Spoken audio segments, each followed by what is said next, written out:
anak-anak ibu yang terkasih, apa kabarnya hari ini? Tentunya kalian semua harus selalu sehat ya. Pada pertemuan kali ini, kita masih membahas tentang teks prosedur. Bagaimana? Masih semangat kan belajar bersama ibu? Sebelum memulai pembelajaran, anak-anak jangan lupa berdoa ya. Kompetensi dasar kita kali ini 3.5 mengidentifikasi teks prosedur tentang cara melakukan sesuatu dan cara membuat, cara memainkan alat musik atau tarian daerah, cara membuat kuliner khas daerah, dan lain-lainnya dari berbagai sumber yang dibaca dan didengar. 4.5 menyimpulkan isi teks prosedur tentang cara memainkan alat musik daerah, tarian daerah, cara membuat cindera mata, dan atau kuliner khas daerah yang dibaca dan didengar. Nah, untuk tujuan pembelajaran kita kali ini, anak-anak nantinya mampu menentukan ciri umum teks prosedur, mendaftar kata atau kalimat sebagai ciri teks prosedur, menentukan jenis teks prosedur, meringkas urutan isi teks prosedur, dan mendemonstrasikan cara melakukan suatu pekerjaan dari simpulan teks yang dibaca. Seperti yang telah Ibu sampaikan minggu lalu, kita bisa mengenal teks prosedur dengan istilah tahapan, petunjuk, dan langkah-langkah. Nah, dari istilah tersebut, kita dapat simpulkan bahwa teks prosedur adalah sebuah teks tertulis yang menjelaskan tahapan atau langkah-langkah untuk melakukan sesuatu. Pembahasan berikutnya adalah ciri teks prosedur dari isinya. Nah, ciri-ciri teks prosedur dari isinya itu ada 3. Yang pertama, panduan atau langkah-langkah. Yang kedua, aturan atau bahasan. Dan yang ketiga, isi kegiatan yang dilakukan secara urut. Ciri bahasa teks prosedur. Ciri bahasa teks prosedur ada 4. Yang pertama, terdapat kalimat perintah. Contoh kalimat perintah, letakkanlah potongan buah ke dalam mangkok. Contoh yang kedua, potonglah wortel sehingga berbentuk dadu. Ciri bahasa yang kedua, terdapat kalimat saran dan larangan. Contoh kalimat saran, sebaiknya masukkan bawang terlebih dahulu. Contoh kalimat larangan, jangan masukkan garam di adonan. Ciri bahasa yang ketiga adalah kata ukuran. Di dalam sebuah teks prosedur terdapat kata ukuran. Contohnya adalah masukkan 1 liter air ke dalam baskom. Ciri bahasa yang keempat, terdapat batasan yang jelas. Contohnya adalah angkat kaki kanan setinggi lutut.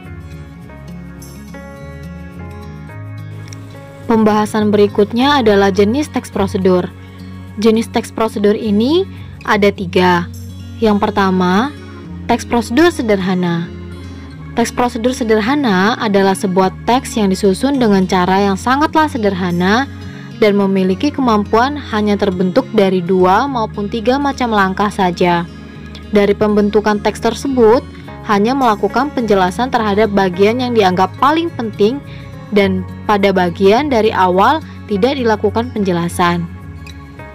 Contohnya adalah teks prosedur cara menghidupkan senter dan teks prosedur cara memasak mie instan goreng. Jenis teks prosedur kedua adalah teks prosedur kompleks. Teks prosedur kompleks merupakan sebuah metode atau penjelasan dengan cara yang sangatlah detail. Dalam prosedur akan ada beberapa macam tahapan dengan memasukkan sublangkah dari tahapan yang telah dibuat dengan memberikan penjelasan terhadap alat maupun bahan yang dibutuhkan. Contoh teks prosedur kompleks adalah prosedur membuat KTP elektronik atau teks prosedur membuat SIM C. Jenis teks prosedur ketiga adalah teks prosedur protokol.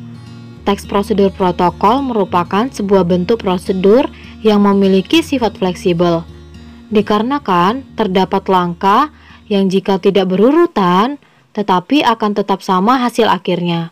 Contohnya ketika kita membuat akun Gmail. Kita tidak perlu berurutan untuk mengisi nama, kata sandi, tanggal lahir, ataupun nomor handphone.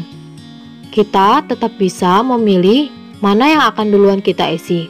Contohnya ketika kita ingin mengisi nomor handphone duluan atau tanggal lahir duluan. Yang terpenting adalah semua kolom di dalam membuat akun Gmail tersebut terisi. Berikut ini adalah cara meringkas teks prosedur. Cara pertama adalah bacalah secara seksama sebagian atau seluruh isi teks sesuai kebutuhan. Yang kedua, tandai bagian-bagian yang merupakan inti persoalan dari setiap persoalan teks dengan menggunakan tinta penanda atau intisari. Yang ketiga, bacalah setiap paragraf pada bagian yang sudah ditandai dengan cermat dan tentukan ide pokok dari paragraf tersebut. Yang keempat, daftarlah ide-ide pokok tersebut menjadi rumusan pokok-pokok pikiran teks. Yang kelima, tulislah pokok-pokok pikiran teks atau buku dalam kalimat pendek menjadi paragraf-paragraf yang baik dan sistematis. Nah, anak-anak, setelah mendengarkan penjelasan materi hari ini, ada dua penugasan. Yang pertama adalah penugasan pribadi, menjawab soal melalui aplikasi Quizizz. Yang kedua adalah penugasan kelompok, yaitu membuat video cara mencuci tangan yang baik dan benar. Kelompoknya adalah kelompok yang sudah ibu buat dan yang sudah ibu kabari kepada kalian. Terima kasih anak-anak telah mengikuti dan mendengarkan penjelasan ibu hari ini. Sampai jumpa di pertemuan berikutnya. Jangan lupa untuk selalu menjaga kesehatan dan tetap di rumah saja. Terima kasih.